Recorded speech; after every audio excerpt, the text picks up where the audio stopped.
Welcome to the first of our installments on Tactical Tomahawks, brought to you by www.knuckledusterbook.com.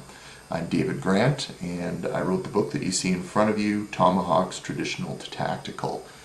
I wrote this book to give readers and cutlery enthusiasts a brief overview of the world of tactical tomahawks. It's really a snapshot in time. Other tomahawks have come out since I wrote the book, but I think it really gives a good overview of historical tomahawks leading up to the 60s when Peter Lagana created his Vietnam tomahawk, and up till present day, where we see makers like RMJ Forge that we're going to focus on today with their Kestral offering, and also other tomahawk makers which we'll explore in the future. I picked the Kestral as my first one to look at because I absolutely love it.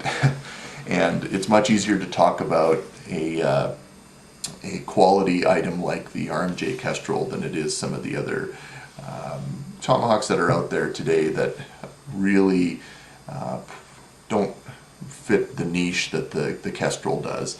First thing you'll notice about the Kestral is it's not overly large. It's only about 12 inches from butt to top of the blade.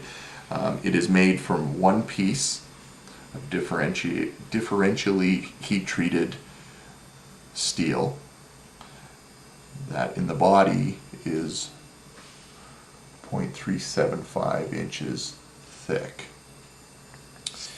And when I say that it's differentially heat treated, the idea is to keep the body flexible enough and while creating a hardness in the edges that doesn't need sharpening nearly as much and will hold up to hard use, but not overly hardened to the point where it would chip or be brittle. Nice thing about the length of the Kestral is that when it's in its scabbard or sheath and on the belt or on web gear, it doesn't really get in the way. If you add too much length to a tactical tomahawk, they can really get in the way. And it's my firm belief that the best weapon or tool is the one that you can actually carry with you. It's all well and good to have one that sits in a safe and isn't being used. The Kestral really fits that role well. It's a great combat tool. The primary edge is definitely meant for hard use and cutting. Underneath the primary edge, under what's called the beard, it is sharpened as well. And the idea of that is to be able to hook either in behind a neck or a knee or just about anywhere, and the tip, the primary edge, becomes a grabbing and holding and tearing device. Extremely lethal and highly effective. On the other side of the head, we have the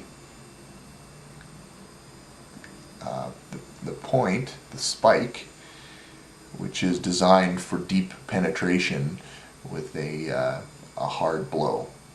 So this would penetrate and has penetrated car doors and helmets, you name it. This particular type of spike works exceedingly well. It's kind of a diamond shape that is ideal for deep penetration. Edges aren't sharpened, but which is probably a good thing. It might be more dangerous to the user if they were actually sharpened. So the scales are exceedingly grippy. They can be removed for cleaning and to further skeletonize the tomahawk in order to make it a little less, the profile a little less significant. It is fairly wide, extremely comfortable to hold, and that's really important. This is a tool, this is a weapon that could be held for quite a while in the hand while, say, searching a residence or a building. So it needs to be comfortable. It's very well balanced.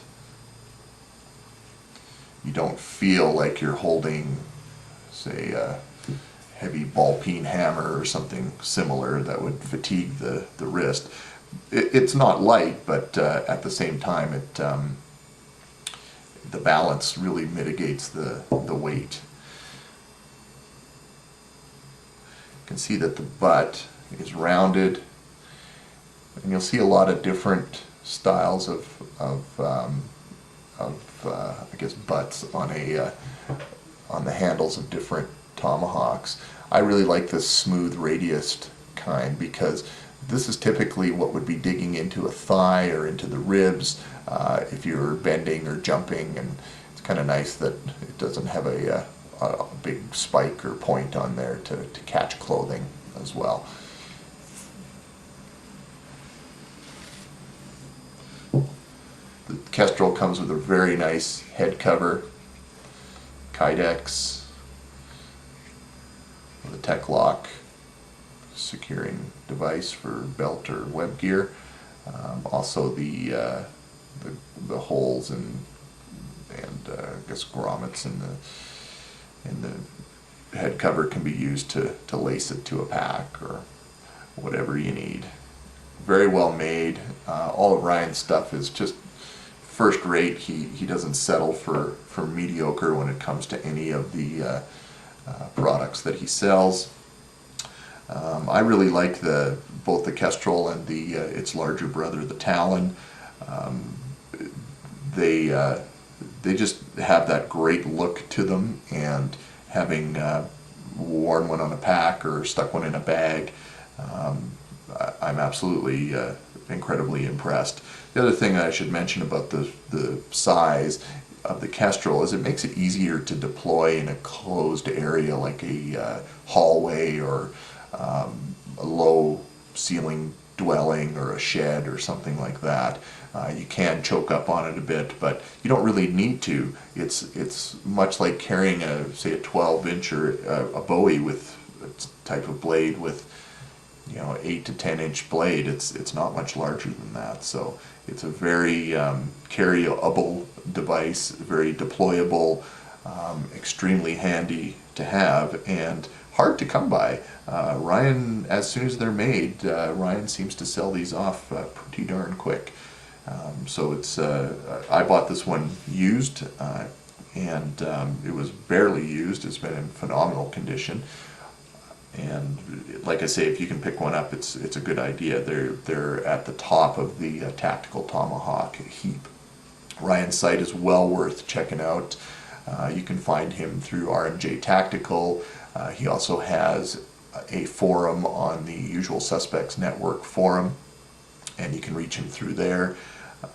He is introducing new offerings every once in a while, and when he does, they're usually spectacular.